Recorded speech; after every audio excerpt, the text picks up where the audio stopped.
Hey everybody, this is Black Diamond from the Crew Network, and you're listening to Basic Black After Dark podcast, the show that meets you where you are and gives you what you ask for. In today's fast-paced world, mental health care is becoming increasingly essential, not only to address psychological concerns, but also to foster holistic well-being. For many, spiritual guidance provides a foundation of strength and meaning in challenging times. Integrating mental health principles with spiritual insights, a doctrine in divinity brings a unique perspective that brings faith in psychology.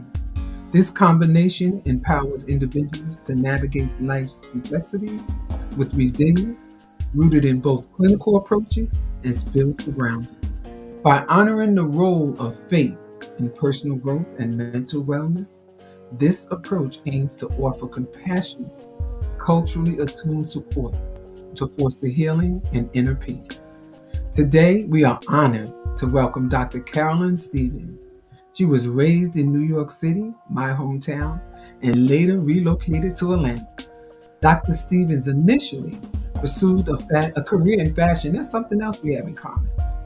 However, her passion for supporting underserved communities, which is where I'm at myself right now, led her to shift her focus to the academic and mental health field.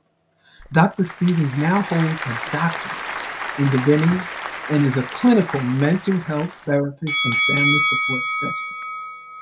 As the CEO of Black House Collaborations Incorporated and founder of I Am Black Women, she champions cultural diversity and empowerment for African American women.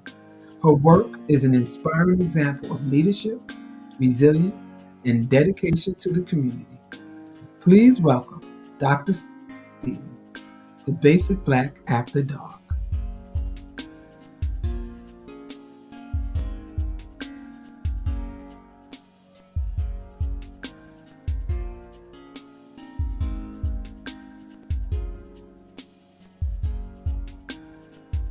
We probably have a little bit of technical issues because we are starting with a new program.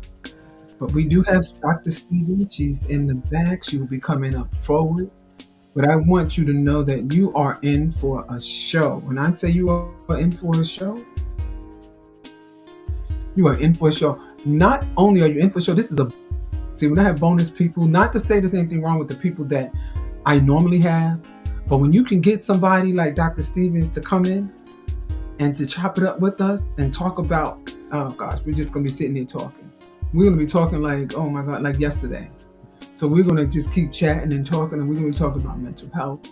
We're gonna be talking about her programs, about I Am Black Women, Black House Collaboration. We're going to be talking about the DAG Awards, and she's going to express to you what the DAG Awards is. But a lot of what we're going to be talking about is going to be on the clinical and the mental health therapy side of it, because it's so very important for us to be able to talk about that. So we're going to try to bring Dr. Stevens up as soon as we can. So hang in there with us. While we're waiting, I'm going to say hi to Shanette. Hey, Shanette, how are you?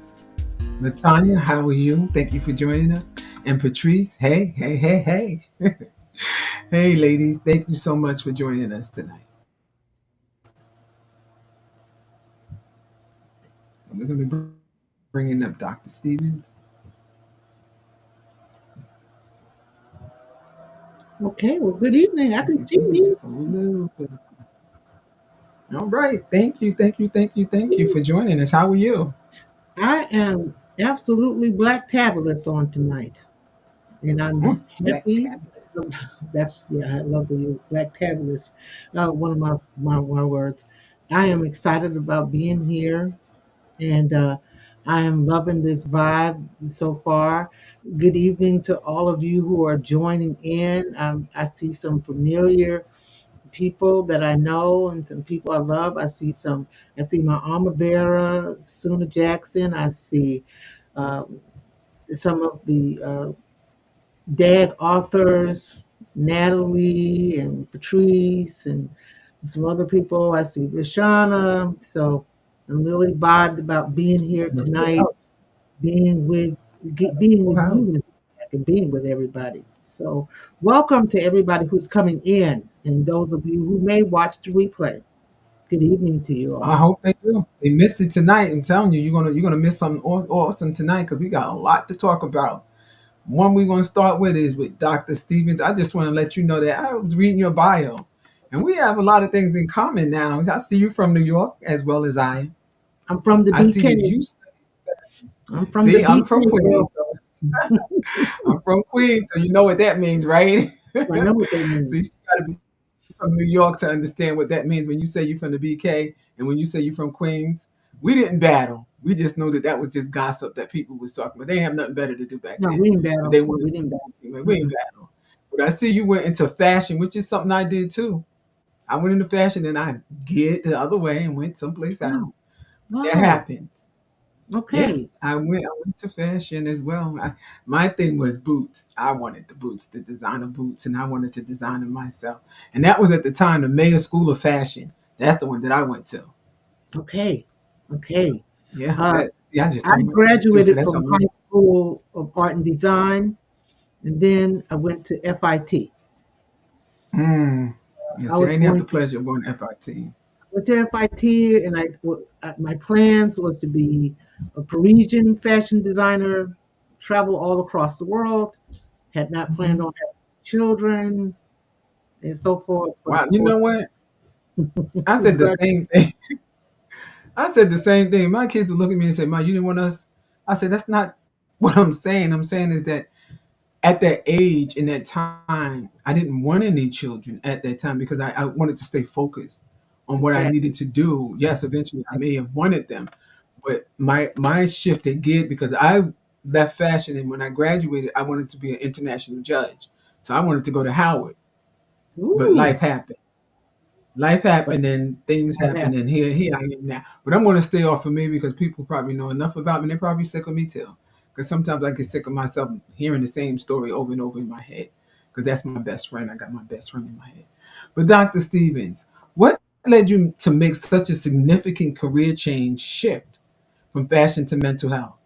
And how has this journey influenced your approach to empowering African American women?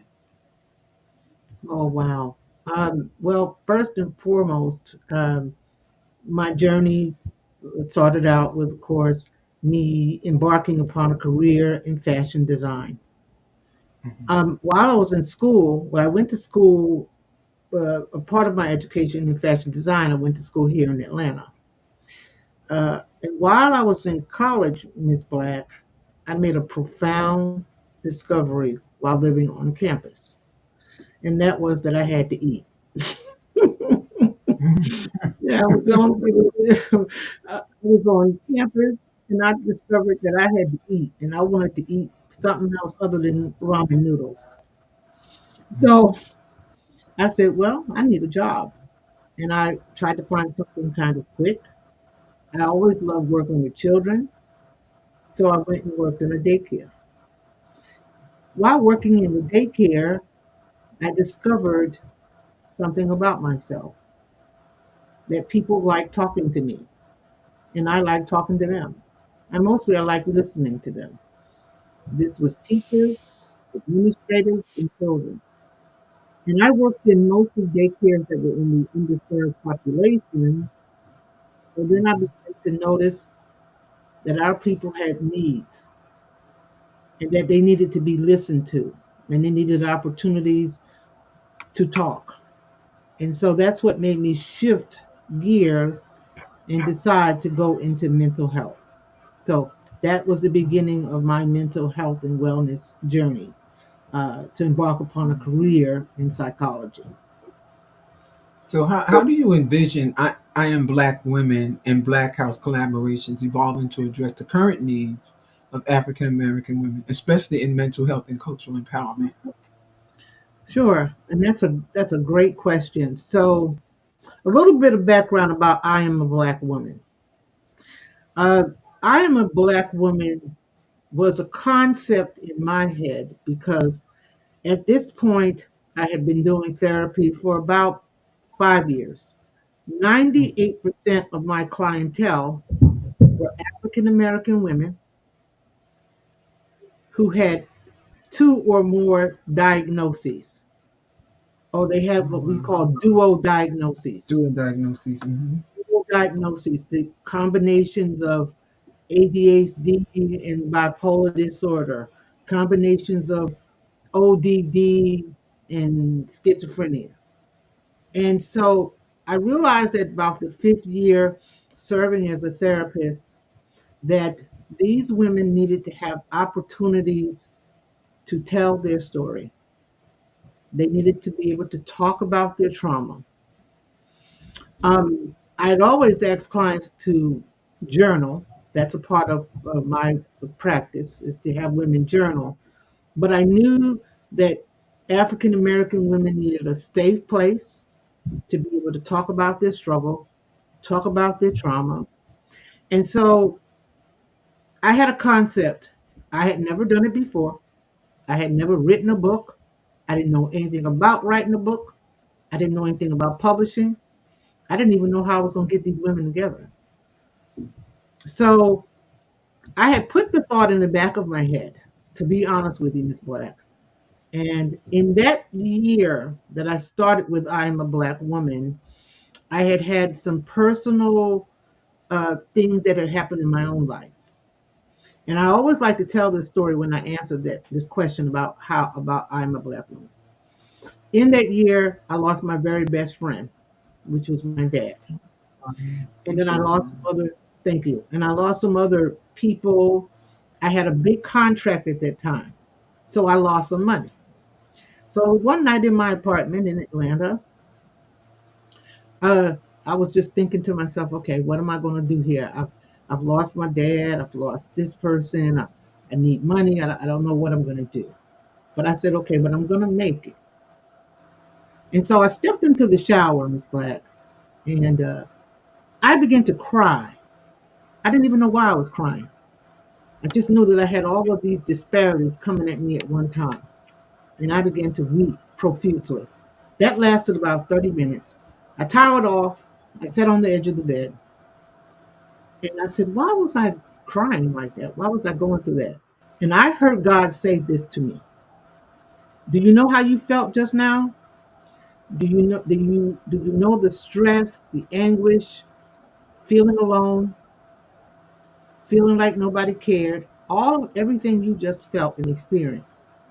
And I said, yeah. And God said, right now there are millions of black women that are feeling that way right now. And I knew I had to do the book.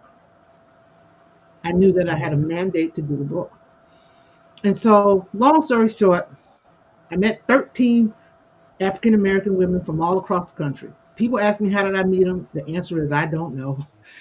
These women just, I don't. I just met one woman and maybe another one told another one. I don't know, but we got to 13 women. And then I needed a publisher. And my publisher at that time was Darshelle McAlpine of Boss Lady Press. I reached out to her. I was honest. I said, listen, I want to do a book, but I don't know what I'm doing because I've never done it. And we just came together. Everybody just came together. And then I had the women, we started writing the book.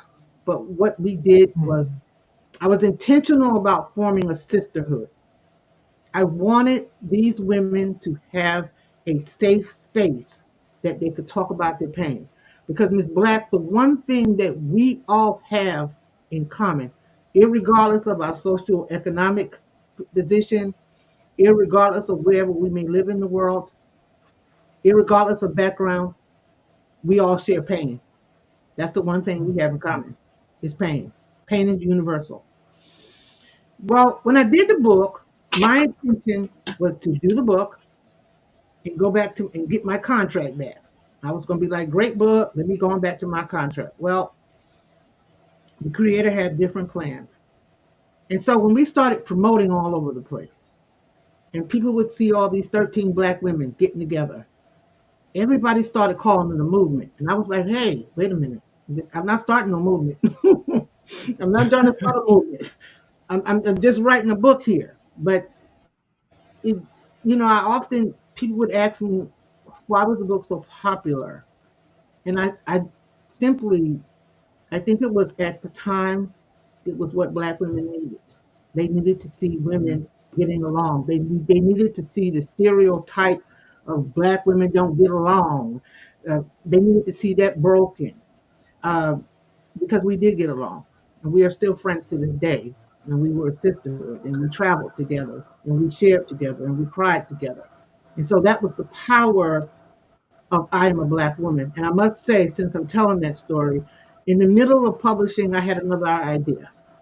And I said, listen, we can't do something for the women and not hear from the men.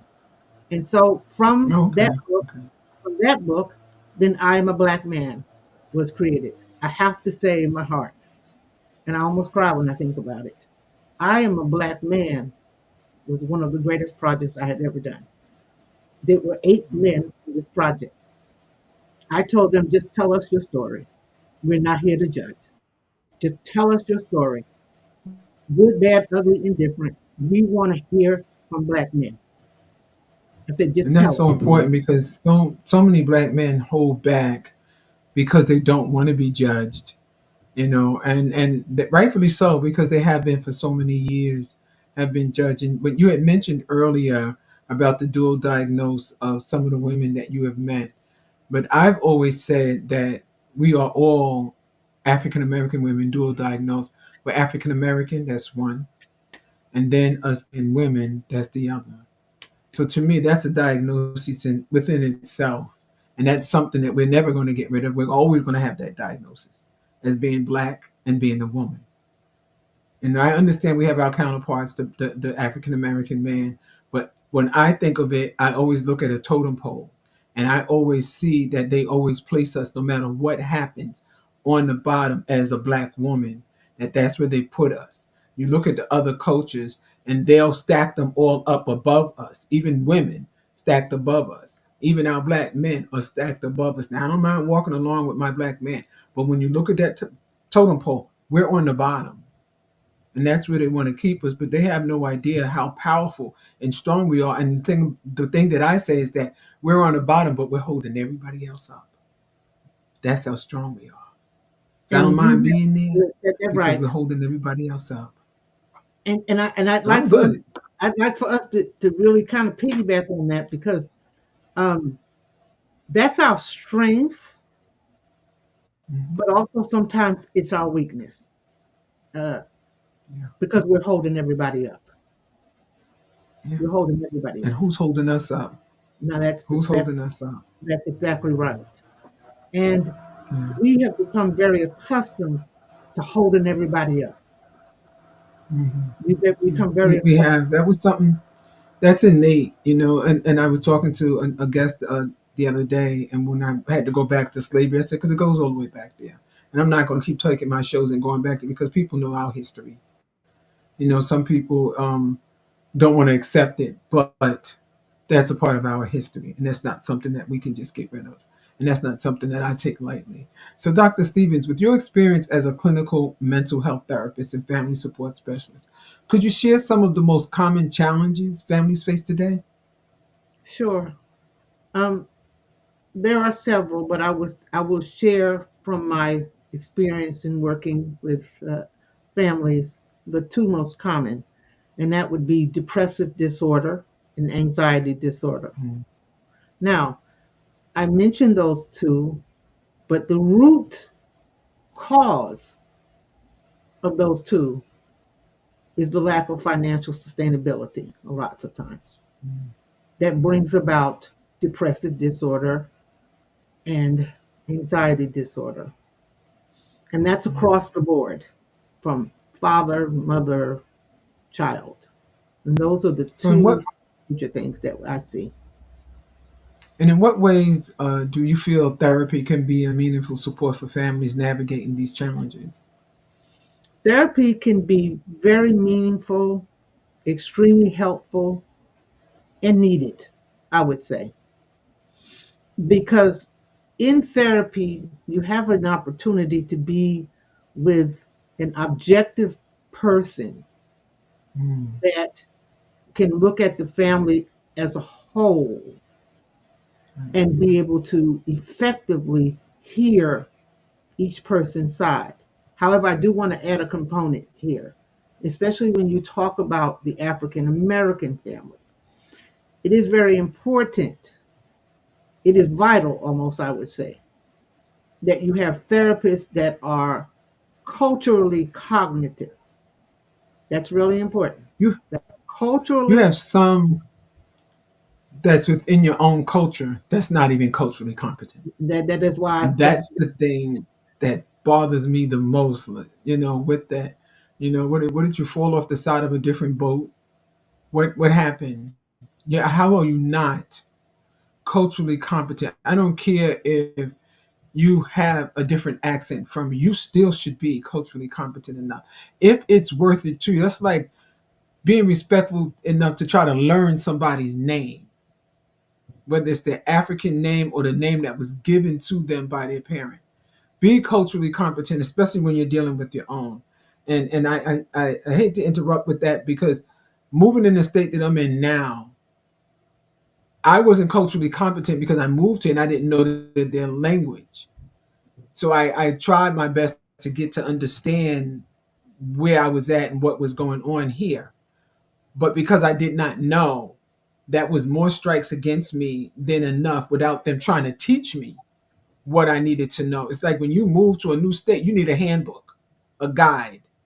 I said, well, maybe they should be passing that out once you get past a certain Mhm. bridge, because it became very hard. But throughout the years that I've been here, I have learned their ways. It Mhm. doesn't mean that I'm going to adapt it and make it my own, but I understand it so I can be respectful of who you are, where you come from, and what you're about. But it's not going to change who I am. So cultural awareness goes on both sides. That's the way It that I goes on see it. both sides. You know, what early signs indicate a family might benefit from therapy or additional support services? And that's a great question. I want to say this, if I may, Miss Black, just real quickly about being culturally competent. That's not only reserved from race or ethnicity, but being Mhm. culturally Right. competent is being respectful, or more so being knowledgeable about a culture of people. And then when I say that, I'm not talking about African American. I'm talking about a culture of people. For example, if you work with young people, if you have young people, being a young person, that is a culture in itself. Being competent and cognitive of that culture of Generation Z, the Gen generation, that Mhm. being culturally competent enough to understand the lingo they speak, things like that. So when we talk about culture, you know, it's kind of across the board, and it really means is that I love something you said, but being respectful enough to say I want to learn something about you so that I'm able to effectively communicate with you. That's really Exactly. what that says. But now you asked me about some of the things What that are the early signs? early signs. One, when we start to see that there's a lack of communication. And oftentimes in families, we can begin to see that there's a breakdown of communication. I want to say this before I give you the 9 things that I want to mention on that. And that is, it doesn't mean that we got to see these issues in every family member. As a family, we are a unit. So if you see one person, then that's the family. One person in the family affects the whole family oftentimes. So if we really see that there's a communication issue, a communication breakdown in the family, that means that there's a need for a professional to come in and help with communication issues. If we start seeing behavioral problems, children failing in school, children misbehaving in school, So that having would be specific Mhm. patterns or behaviors that suggest reaching out could be helpful. Reaching out could be helpful. Um, Obviously, mental health issues. If there is one person in the family who perhaps has mental health issues, that is going to affect the entire family and family as a whole unit. How do we now communicate with that family member that has mental health issues? What is it that we should say? How do we support that person? How should we be there for that for that person? I'll give you for example. Let's say that you have a parent who now has dementia. Okay, now the family, not one person, but the family now has to say, now what do we do? How do we communicate? How do we relate? Because now the whole family has to know. Um, if there is a life transition in your family, if there's been a major life transition, there may be a need for a therapist, a need for an outside person or a professional person to be able to come in. If there's been trauma in the family, if the whole family unit has been traumatized, or if one person in the family has been traumatized, oftentimes I have 20, no, I have 30 clients that are children. I work in the public school systems and I work with children. I have adult clients too, but I work with 30 children.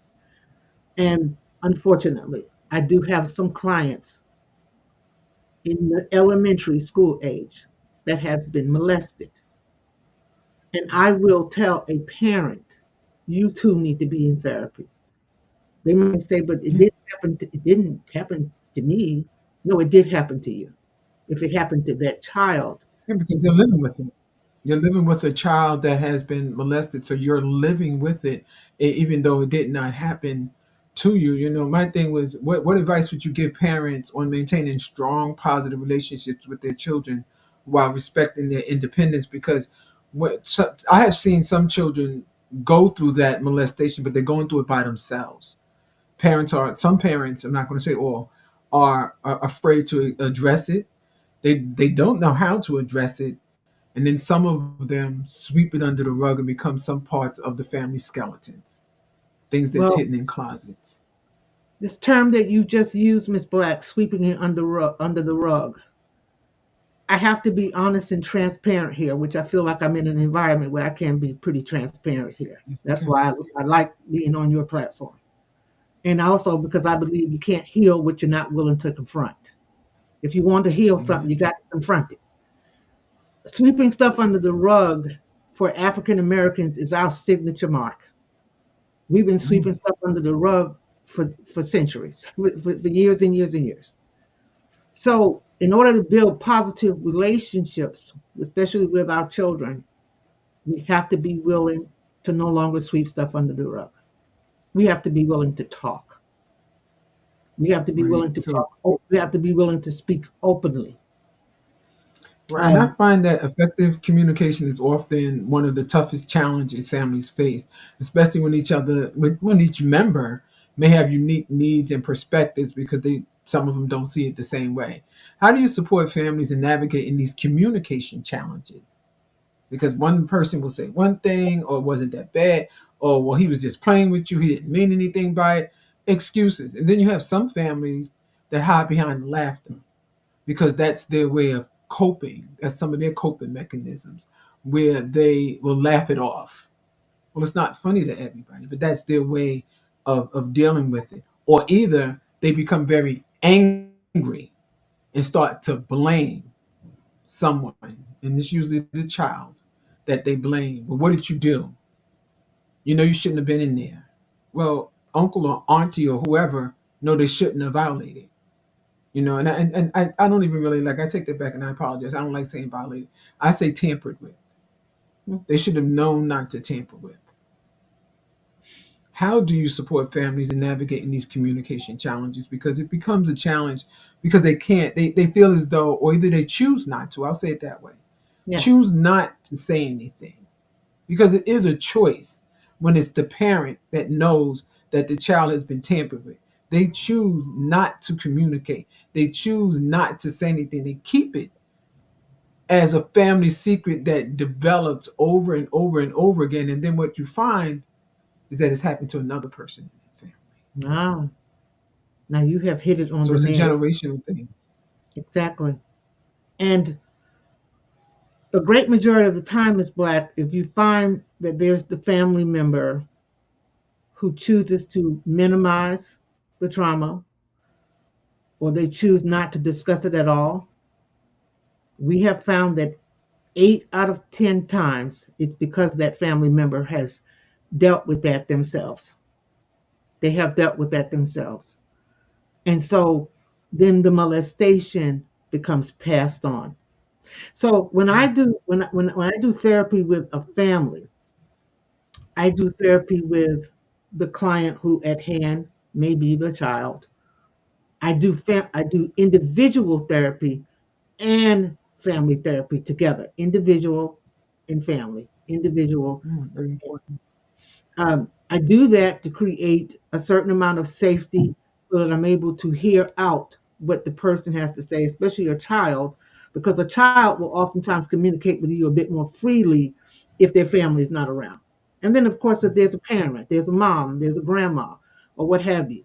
they feel a little bit more freer to say things if a child's not present or another person if they're not present. Then my job is to then merge the two of you together, or it might be a whole family. I had a whole family that had a history of molestation at one time. There was a whole big family, but then merge the families together so now we can come together and now we can talk about it. Once I prepared Well, them, and so they can discuss the issue at hand. so how should parents, better yet, educators, because they play a major role in this too, Yes, they do. support children's autonomy while remaining steady and supportive? Because sometimes educators, they either look the other way or they report things that weren't there. And I understand they're mandated reporters, but I think sometimes educators need to be educated too. Or just as well as our officers. See, I can go throughout the system because see, I'm a social worker here in this state, Oh, you're and so and welcome. and so that's why I can ask these questions because I say I've seen a lot, Okay, now and I've I get learned. it now. And I work directly I with definitely get it. people, so I get it. I get it. See, I don't do the children and the child welfare anymore. I've done that for over 40 years, and I've moved on. So now I do policies and practice. So that and I love doing that because I see it at a different level because I've come from a different level. I've adopted. I've been a foster parent. I've been did custody and guardianship. I tell people I'm the mother of all mothers because I've Yes, had you. every one of those titles. So to do that, you have to understand. So that's why I asked about how should parents or educators support children's autonomy while remaining steady and supportive. Well, there was something you said very early on at the beginning of your question, and I'm a strong advocate for that. Educators need to be educated. Hmm. Educators need to be educated. So one of the things when I go into public schools and I do therapy, I do have an office, but I very rarely stay in my office. Everybody knows me. I do something called walk the hall, and that means Oh my gosh. I walk the Used to halls. do that when I was in elementary school. I like that. I like that because if you're closed in, the child doesn't know that your door's open. They're not adults. They No, don't know that you have an open door policy. But if they see you walking the hall, it's easier for them to approach you. They'll see you and they'll I see that walk the same hall, familiar face. Good for you. and Good, I good walk for the you. halls for a reason. I walk the halls so that when I get to the classroom, I speak to the teacher. I'm asking the teacher, "What have you observed? What problems? What problems is Jonathan having? How can I help you to help Jonathan better?" Sometimes I give out little cards with coping skills on it, and I say, "Hey, Miss Brown, you the next time Jonathan acts out, I've got some things here I want you to use." That's my informal way of educating the educator. And then quite often, listen, the educator themselves needs therapy. The educator themselves dealing with a certain amount of anxiety, having 30, 35 kids in the classroom. And that's why I walk the halls so that I can touch that teacher's life. And then I sit back Sometimes sometimes. No, go ahead. No, I was gonna say sometimes there's those boundaries, that you have to create a safe framework for independence, especially when children understand family values and expectations. They feel secure. How should families explore family values while building trust so the children know what to expect? Because when that happens there, we all should be working together. I'm not saying that a family has to go and tell the school or anything what's going on in their home. I'm not one that what happens in the home stays in the home because that's where a lot of the problems happen at. But I still believe in boundaries, creating a safe framework for independence. You walk the halls and you do engage with the teachers. That's a boundary that I see does create a safe framework for independence for the children and for the teachers. I think the teachers are pretty happy when they see you because they feel that they have a safe place too and that you get them and that you see them and that you understand. They are overjoyed when they see me. Because when I come out of my office, I'm one of you now. I'm here Hmm. with you. And the biggest thing that we can do for people, this is for everybody that's listening. You don't have to be a degree person, such as myself. You don't have to be an experienced person like Miss Black. This is the thing that we can all do. Show up. Show up. Just show up. Because especially if a child knows, listen, I've had people say, well, you think that children uh, are open to therapy? Miss Black, these kids I have here, when they see me come to the classroom, they tell their friends, I'm going now to therapy. Here's my therapist. I Because believe that I honestly believe that families should celebrate efforts, not just results. exactly. Because that is very, very important for them to celebrate the effort, even the effort of themselves. They may not get the result right away, but you know as well as I know, it's every reasonable effort which Every counts. reasonable effort. And you know Every something? reasonable effort. I when I talk to parents often, so my initial contact that I make with a parent, um, and I often have parents that say, well, I've got this problem, I got this problem, and they have this problem, and I don't know exactly. And I always tell a parent, the fact that you're here talking to me right now, give yourself credit. Give yourself credit Mhm. for the fact that you are open to receive therapy. And I want Yeah. you, when you get off the phone with me, I want you to sit with your child and celebrate with them that they are open to receiving a therapist. And by the way, Quick question. sure. No, go ahead. Go ahead. And I tell them and I say, and mom, here's something I want you to do for me, or dad, because I have dads too. I want you to tell your child, I'm so proud of you that you're going to be in therapy now, and I want you to know I'm taking the journey with you. Yes. I tell this to every one of my I'm also a coach. I tell this to coaching clients, I tell this to my therapy clients. Thank you for allowing me to take the journey with you. We're taking the journey together.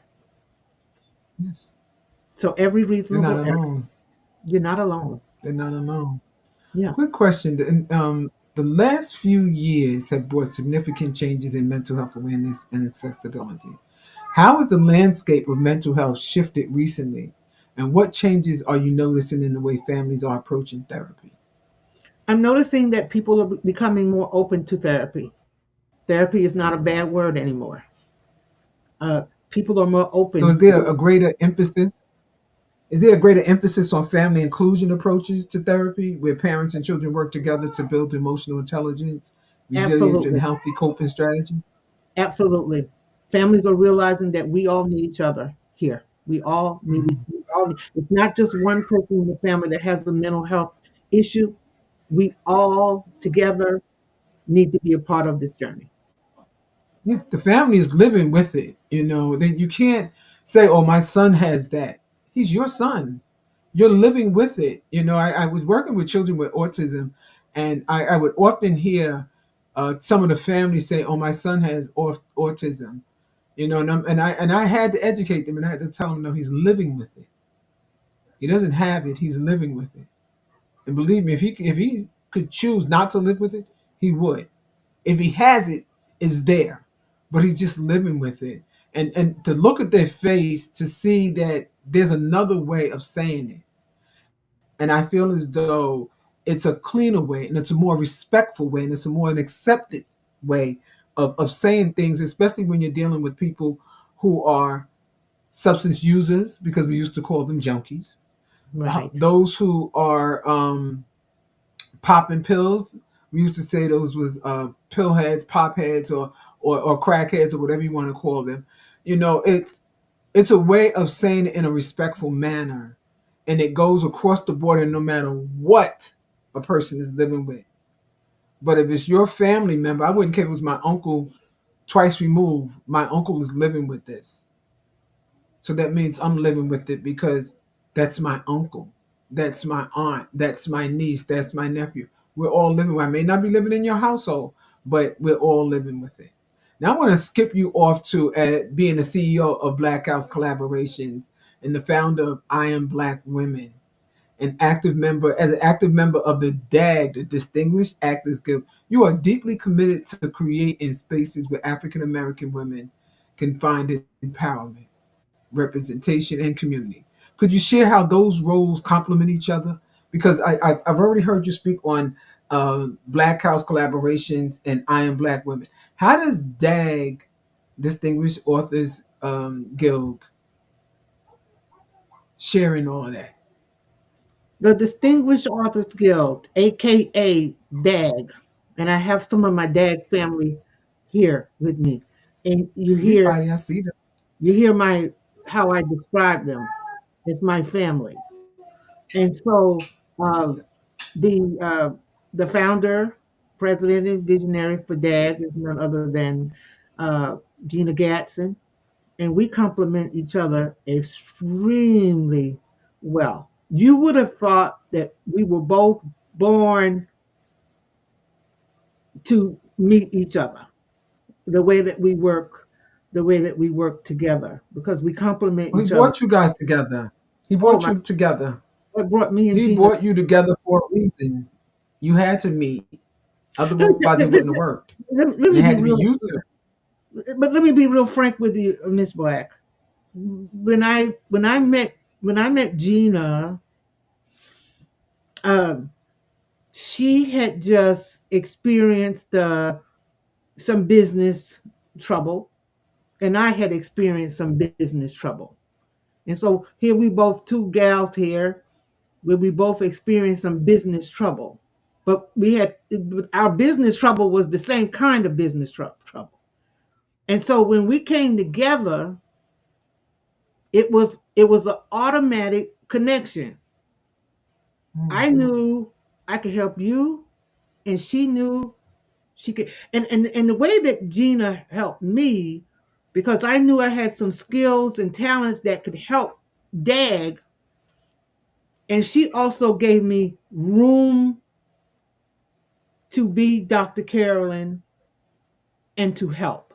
And I say that's very important because sometimes when you come into something that someone else has developed and you come in with a person with lots of talents and skills, sometimes those people feel intimidated. And then the Yeah. competition comes in. Gina and I have never had that problem. So, in See, I short, don't like that. I don't, whenever we're talking about authors, and projects like what you have, I always reference and I tell them that there is no competition in this. This is none not the whatsoever. record business. That's where all that competition has been for decades and generations. Exactly.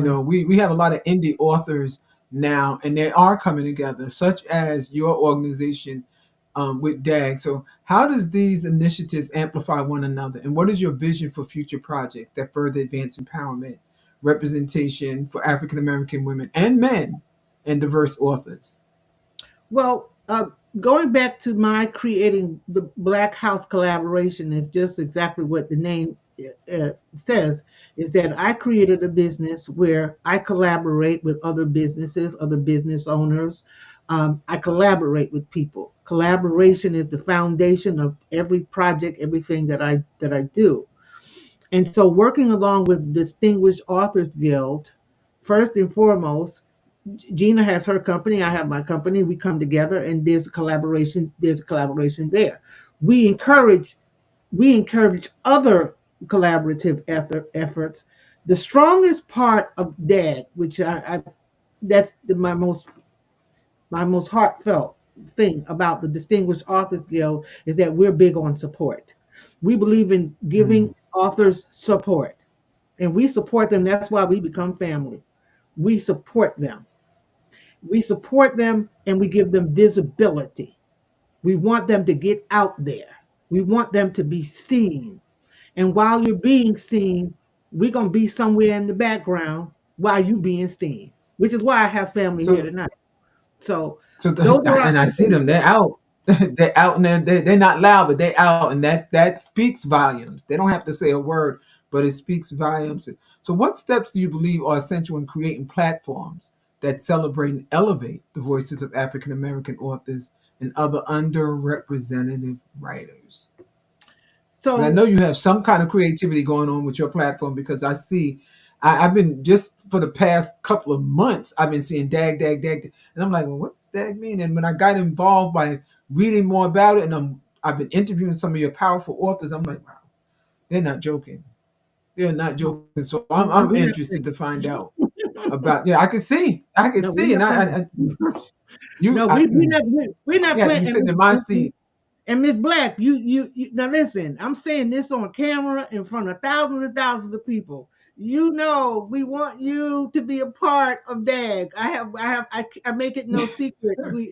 Listen. Oh wow, thank you. I I appreciate it. saw I'm I honored. see the cover of that book you got out now. That cover is something. Man, I said to myself, that lady right there. But uh, again, we host these events every year, the Distinguished Authors Guild awards and banquet. We call it the gala. This year it's going to be in Illinois at Theater Mm. 47 in Illinois, right close there to Chicago. We're going to have authors come out. They're going to be dressed in their black and gold. We're going to Mm. celebrate them. Now you got to remember, most of us have not seen each other face to face. We just been seeing each other virtually. So this is going to be the first Wow. time that many of us are going to see each other. We're going to get a chance to love on each other. We're going to get a chance to hug each other. They're going to be authors who are going to win awards.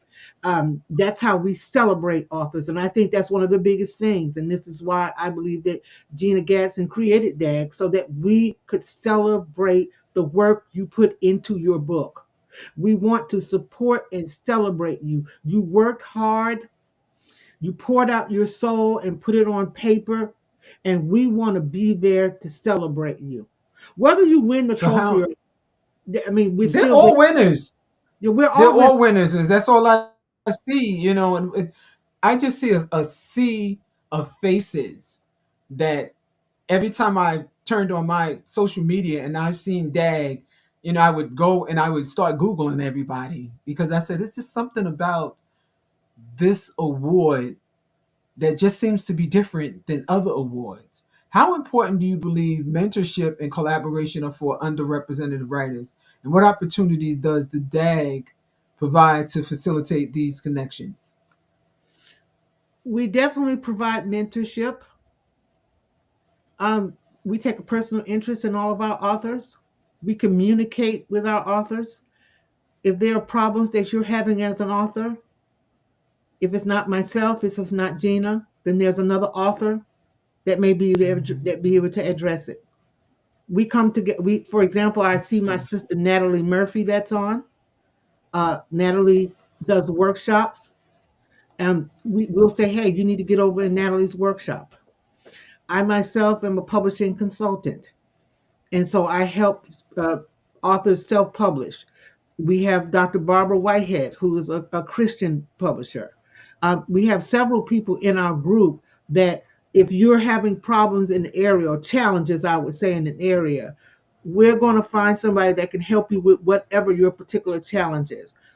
I am the CEO of a television on demand company. And so Mm. that is the media company that works along with Distinguished Authors Guild, why you see them popping up all over the place, because we provide Oh the yeah, they're everywhere. we provide the graphics. They know, they'll tell you they're seeing graphics. Uh, they're gonna be, they are And on they're some of the beautiful. on television. My company creates all that, and they know we get in those chats, and I tell them, get on out there. We've even had some that started with us who said, I'm not gonna call her name because she killed me. I'm not gonna call her name, but I'm too shy. I'm too shy. I don't know if I can get on the interview. She's probably laughing at me right now. That's one of my mentees. We take it as a joke right now. But now when I see her on interviews and everything, and we like, so who said they were shy again? Because we're gonna push you. We're gonna push you so you can push your book. We're gonna celebrate That's you right. because we're celebrating your book. To me, that is the biggest thing that African American authors need. They need us reading their books. They need us to tell Yeah. people to read their books. They need us to tell people how interesting their books are by getting them to know, to be up close in front and knowing the publisher. And I must say, without leaving this platform, my spiritual daughter, my beloved Angela, I would not be here tonight if not for her. And to you, Miss You and Black, I. for saying Yes. yes. And Angela and I, we are a collaboration. So we collaborate. My company, her platform. Let's say, let's make it happen. Thank you, Miss Black, for saying yes, not only to me, but to all of the authors.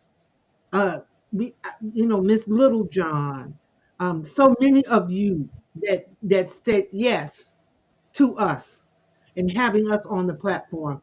This is how we support each other. This is what authors need. They need opportunities to have visibility, to be able to talk about their book and talk about who they are, meet the author themselves. And that's what we provide with Distinguished Authors Guild, along with the great celebration.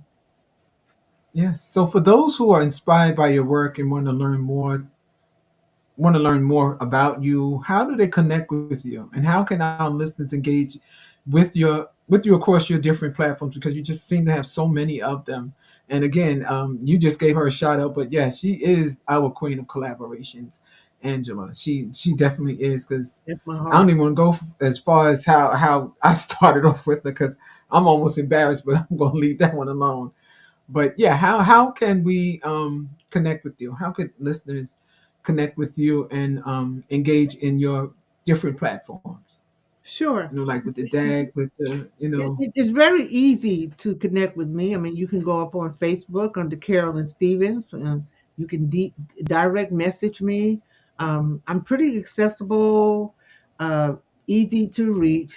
Uh, so you can connect with me on Facebook. You can go to my website, drcarolynstevens.com. You can reach me on there. I do have a therapeutic social media page under Dr. Carolyn Stevens where people can reach me if you're interested in finding out for you or for a friend about therapeutic services. You can DM me there or on my website. You can go there and reach me. And so those are ways that if you want to get in touch with me, that you're able to reach me. The Distinguished Authors Guild has its own social media page on Facebook.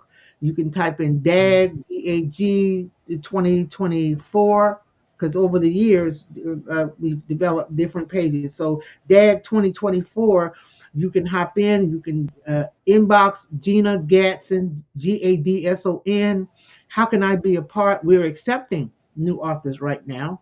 So if you want to be a part of what we're doing in 2025, it's going to be off the chain in 2025. The visibility is going up another notch. We're super excited. The energy is great and fantastic. So you definitely, if you're an author, if you know you're going to be having a book coming out the first of the year, you want to come and be a part of the DAG family. And if you're in the Chicago area, by all means, it's not too late to get your ticket. Go to Eventbrite and look up the DAG event on Eventbrite and come and put your pretty dress on and come and celebrate with us there on November the 10th. We will be there in that place. we heard it here on Basic Black After Dark. Get there, get your tickets, go support, be supportive, get in the know, because I'm quite sure they're going to be doing a lot of networking that evening. Dr. Carolyn Stevens, we were honored to have you and to have the insightfulness of you. Thank you, Dr. Stevens, for bringing your expertise and warmth to the podcast. Your perspective made for a truly enriching conversation. We're grateful for the wisdom and compassion you shared with our audience. I appreciate it. I'm going to check out DAG a little bit more. I've been already on through your pages and been looking at some of your nominees. And again, congratulations to each and every one of you. I don't know how it works, but I if I can give out a gift to each and every one of you from what I've seen, I would love to give. Join us for an exciting episode of Basic Black After Dark on Friday, November the 15th. We will be welcoming our special guest, Bobby Scretchens. She is the author of Walking on Streets of Gold. She'll be sharing her insights and experiences, and you won't want to miss it. After 8, After Dark.